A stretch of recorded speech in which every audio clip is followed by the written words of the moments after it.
Whoa! Let's try that one again. Hi, everyone. So many already introduced me. My name is Matan Sharf. I'm the strategic consultant here at the ICRC, which is where y'all at, which is Cyber Week. So welcome to Cyber Week once again. Hope you enjoyed your lunch. And now we're going to move on to the second session. Or we're just going to stand here and wait, whichever you prefer. Okay, so the session today is going to be about the formula for cyber innovation. Anyone who knows me knows that I love math, I love physics, I love chemistry. So anything that suggests an opportunity to talk about math, I'm always going to seize the opportunity. And it's really important to understand that when we talk about a field that is as abstract as cybersecurity, the ability to measure our success, the ability to measure what's happening out there is critical. Now, in an ideal world, we would want to have a formula that looks kind of like this, right? We want to say, oh, you want to measure risk? That's simple. Divide the attack surface by the cyber maturity of the organization or the state that you want to measure. And then if you break it down further, you can even go further into the math and really develop an idea of how you actually want to measure maturity. How do you actually want to measure risk? Now, I showed this very slide, or one very similar to it, in Japan. And I kept reiterating the fact that it's not a real formula. You can't take it and just plug in numbers and get a result. And it didn't help me. By the end of my session, I had 100 questions about, so why are resources and skills a factor of whatever? So yeah, so that's not where we're going. But we are going to try in this session today now to talk about how can we quantify or how can we measure our success as an industry and the risks that we're facing. Naturally, it's not going to be all about numbers. Sometimes when you want to measure something, you can go with something a little bit softer, more of an impression. But who's going to be better to talk about the more academic or the more structural side of cybersecurity than our next three speakers? I have the honor to invite on stage my good friend who's going to moderate the next session. Dr. Yaniv Harel, I asked him to tell me what his PhD was in, and after 5 minutes of conversation, I realized we don't have time for this. So I'll just tell you he's the head of the research strategy at the Blavatnik ICRC Center here at Tel Aviv University and the general manager of the Cyber Solutions Group at Dell EMC. What you might not know about him, and now his heart is really going 100 per hour, RPMs, is that Yaniv was actually the driving force in delivering the vision of building Sheva as the cyber capital of Israel, what you probably heard our Prime Minister talk about quite often in the last few years. So Yaniv was actually the driving force behind that, which as Tel Aviv University, I don't know how I feel about that, but as Israel, I'm very grateful. So please help me welcoming on stage Dr. Yaniv Harel. Wasn't so bad.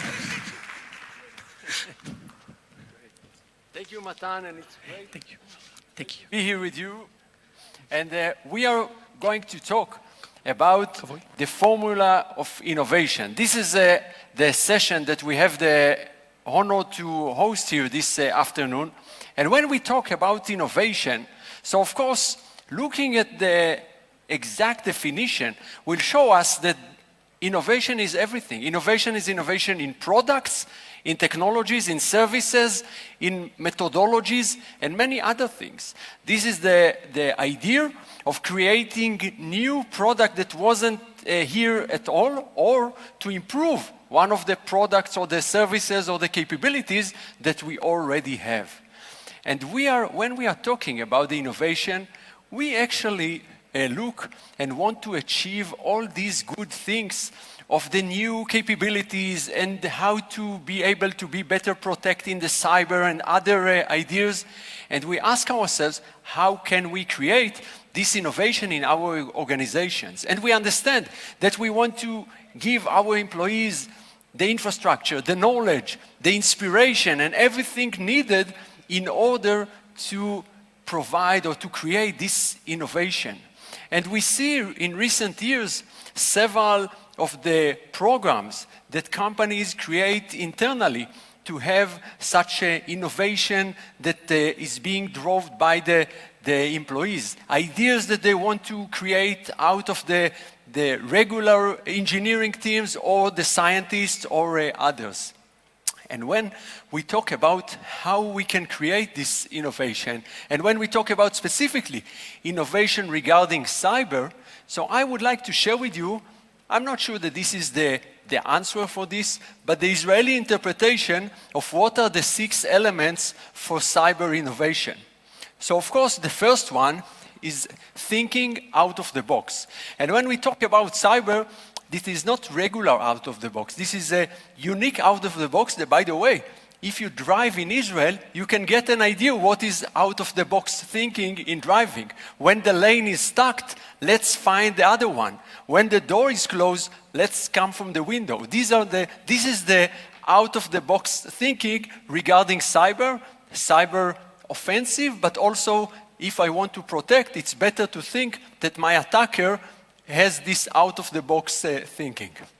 The second one is what we want to give, or what we need is the knowledge. And of course, knowledge is relevant to the universities and the schools and the programs that we want to provide this knowledge to our people in order to have the innovation.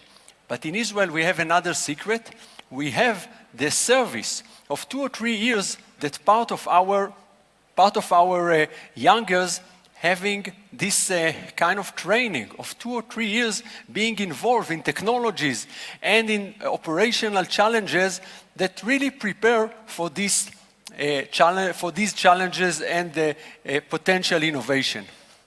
The third one is the fact that it's important in order to be innovative to be able first to think what is your opinion and then to be able to share it with others. Even if you are the most junior soldier in your unit or you are the most junior employee in your division, first you have to convince your people to think, to choose their opinions, and even to feel kind of comfortable enough to share their views with the others. The fourth one is the fact that we have to be okay with failures. If failure is a disaster, something that I will not be able to try again, I will not be innovative. And in that sense, if it's okay to fail, to say, okay, what are the conclusions, and now let's try again, this is part of the elements that we need for innovation. The fifth one is the fact that with all the companies that we have here in Israel, and if you are familiar with the geography of Israel, it will not take you more than 2 hours to reach from one company to the other. This is a potential for collaboration and for working together in this hub, and it's relevant for startups, but it's relevant also for enterprises. I'm familiar with collaborations of enterprises that started in Israel because their 2 offices of the 2 large enterprises are 10 minutes one from the other. So this is another point. And the sixth one is the ability to get a support system from the government, from the industry, and from other mechanisms that allow this innovation.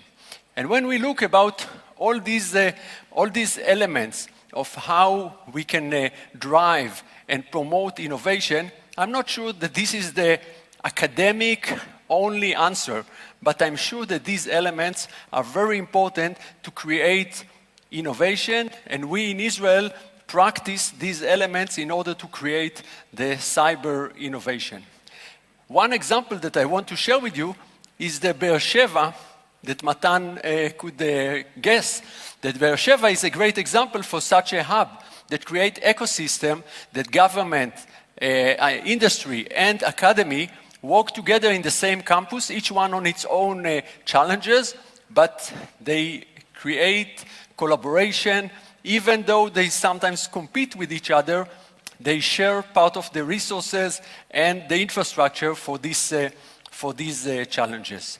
So with these kind of thoughts about innovation, we have the honor to enjoy this afternoon and to hear 3 different perspectives.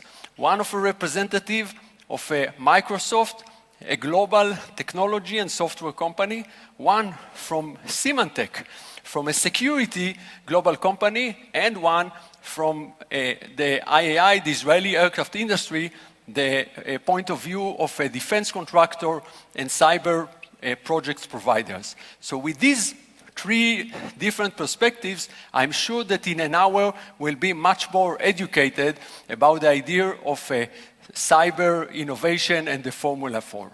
So with any other comments,